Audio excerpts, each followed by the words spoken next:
You know, we talk about clean, separate, cook, and chill, and there's a kind of a corollary golden rule that goes with those four concepts, and that's keep food hot and keep food cold. Keep your cold food cold. And hot means cooking it to the right temperature.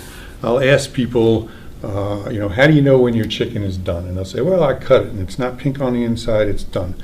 Well, the fact of the matter is we need to cook our food to a temperature. You can't judge doneness by how it looks. And the temperature we cook to is the temperature that kills the bacteria that make us sick. So you can't judge 165 degrees for chicken, for example, by looking and seeing if it's not pink on the inside anymore. So use a food thermometer.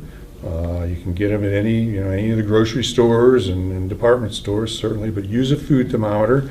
There are certain temperatures that we need to cook to. We offer, we have available, if you want to stop by the health department, we have actually a refrigerator magnet that has the correct temperatures on it, so very convenient in the kitchen while we're cooking. The other part of the golden rule is keep foods cold, keep cold foods cold. And that refers to our refrigeration.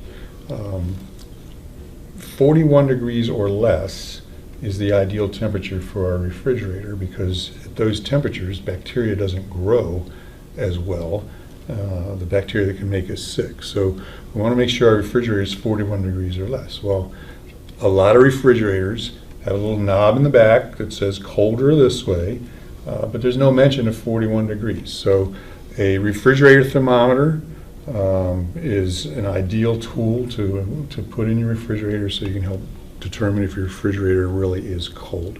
So clean, separate, cook, and chill really are the guides for good food safety at home. And you mentioned keeping those foods cold in the refrigerator. One of the things that you often think about with leftovers is how long should I be keeping this? When should I throw it out? So what is maybe the rule of thumb there? Well, a good rule for that, John, would be no more than a total of 7 days in the refrigerator. So if I open a package of deli meat today, it's today plus 6 is how long I should keep the deli meat in the refrigerator. Anything over 7 days really should be discarded, because although 41 does prevent the growth of most of the bacteria we're concerned with, there are bacteria that does grow at 41 degrees or less after a period of time. We want to avoid getting into that point. So 7 days or less should be when we get rid of our leftovers. And we can't trust the smell test on that, right? No smell tests.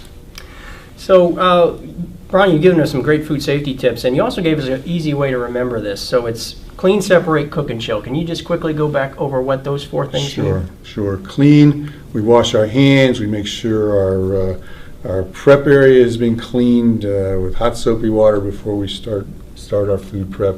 We separate to prevent cross-contamination. So we might use separate cutting boards for our meat and for our veggies and our fruits, for example, for lunches.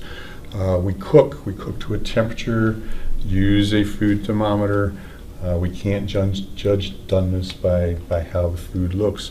And then chill is really our refrigerator. We want to make sure we keep our foods cold. Golden rule is keep food hot, keep cold food cold.